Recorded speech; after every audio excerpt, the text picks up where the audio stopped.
Joining us now, Senator Chris Coons, who's a member of the Foreign Relations Committee. Yesterday, when you were speaking, Senator, someone asked you some specifics about what was happening, and you said, I know what I read in the papers, basically, or I know what's happening in the news. I may know later. Do you know more now based on some classified briefings, and what are you able to tell us if it was classified?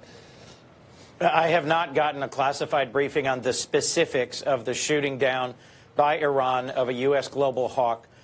In particular, whether or not Iran warned us that they believed it had drifted into their space, what technical evidence there is to confirm our assertion that it was over international waters. I'll remind you the Strait of Hormuz is very narrow. This is about a 12-mile wide shipping channel and maybe twice that between the coastlines. So it's entirely possible there was a misunderstanding about this. A global hawk is about a $100 million piece of surveillance equipment that's very sophisticated. It is just a reminder that tensions are quite high between Iran and the United States.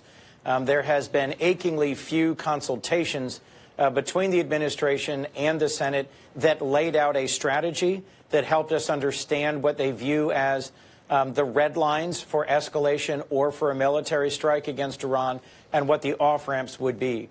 At a time when our own military is still engaged in Afghanistan and Iraq and Syria, I just caution against our sliding into another war that might escalate beyond our control without really discussing and understanding the costs.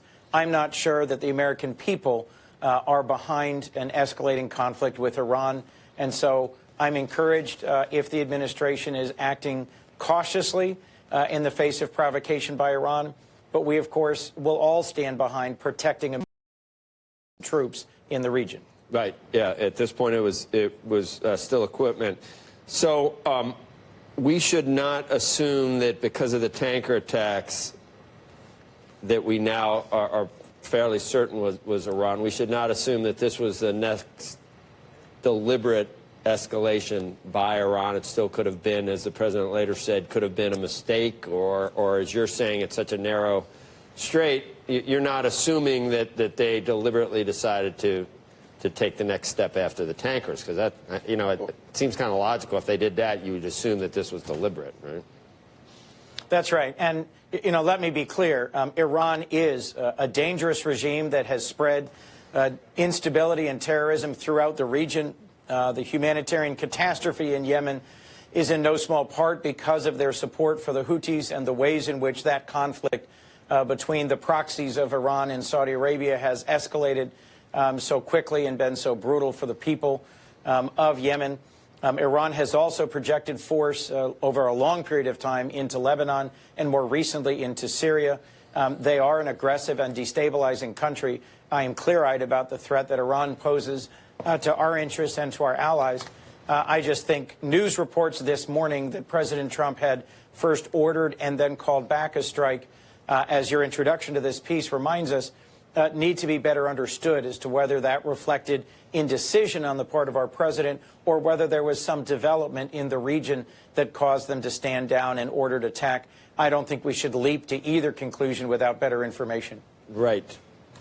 And we know about President Trump's aversion to any type of anything in the Middle East, other than, you know, trying to pull back from the Middle East. So we've got that on the one hand. Then on the other hand, we have people saying that this cannot be, you know, we can't just ignore it without any response at all. Is there a response that would be measured, that wouldn't need congressional approval, that you would support, Senator, or you know, I don't know, it's hitting some radar stations, something like that, or you don't know. You don't know whether that's the next escalation that brings something even worse back from Iran. Well, first, the larger question about authorization. We will debate next week on the floor of the Senate an amendment to the annual defense authorization bill that would require specific authorization from Congress. Of course, the president under the Constitution has the power to act to defend our troops if they are struck by a foreign power. But we are trying, a bipartisan group of us, to reassert some of Congress's power in making decisions with such great consequences. The tragic history of how we got into the Iraq War, its cost, its length, its consequences, sort of hang in the middle of the air as we are debating these things on the Senate floor. I do think we should not ignore provocations by Iran, but I do also think it's important for the president to be clear about what his red lines are and what will bring an American response. As President Trump heads towards very important multilateral conversations about trade and then bilateral conversations with Xi Jinping, I think it's important that we not have a brush war with Iran that might escalate unintentionally as a significant distraction for what is a very important conversation about the future of U.S.-China relations. And, you know, red line, it's a loaded term now, isn't it, Senator? We don't know what a red line means after, you know, after recent history. Some red lines seem real, other ones seem, I don't know, like a much paler shade of maybe even a light pink or something, some lines. Let's talk China. I do want to get to, I know how much you know Vice President Biden, and you're from Delaware, and you know, are you going to watch the debates next week, Senator? Yes, it's going to be an interesting two-evening show of 10 candidates each night. And frankly, my hope is that the candidates will focus their time on introducing themselves to the American people and laying out concisely what their vision would be, what they would like to do to solve the very real problems that face our country and the lives of working families around the country. Every minute that candidates spend attacking each other is a better minute for Donald Trump's reelection campaign. Well, that's what I think all of us who are Democrats hope that we will replace him, in my view, with the former Vice President Joe Biden. I was leading that, and I don't know whether I don't have any reporting on this, but I understand that Vice President Biden might have reached out to Cory Booker yesterday. Do you know whether they spoke? Do you know whether this is going to be put to rest, the segregationist comment, before the debates, or is he going to have a huge target on his back as of next week?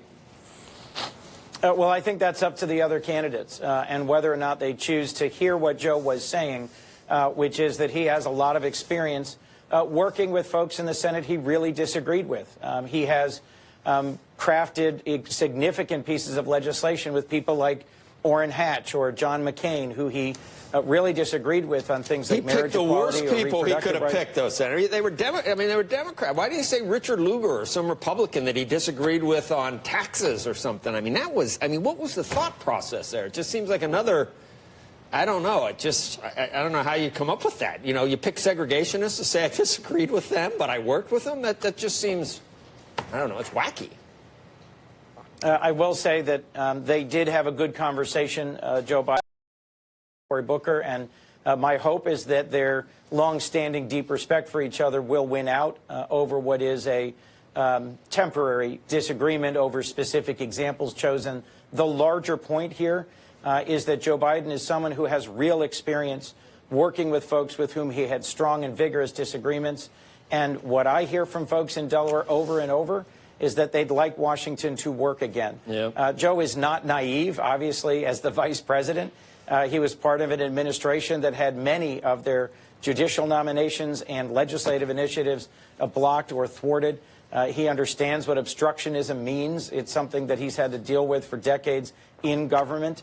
But there are moments that call for us to work together in the interest of the country. And my hope is that the outcome of the next election will result in votes being cast at all levels by folks who want solutions and want us to move forward. The Democrats haven't seen what can happen in one of these food fights when there's 15, you know, with the Republicans, I think there were 17, and watching those debates was like, I mean, you just can't believe it. It's like a circular firing squad or something, or a food fight, and I'm sorry, but I'm thinking you might see a little bit of that next week. I just wish it wasn't two nights, because I want to see all the interplay between all of them, because there may be some that are ready to slam another, and they're not there that night. Maybe they can do it as it narrows. They can do it in absentia. They'll do it with or without him on the stage. I wonder if there'll be any, like, names, like, you know, first name monikers. That worked well for the current guy. Maybe you ought to give Joe a couple if you're backing him, Senator. Maybe not. All right. Thank you. We appreciate your time today, Senator. We'll all be watching. I think this will be some good. This is the first time I've fight, and maybe I'm going to watch.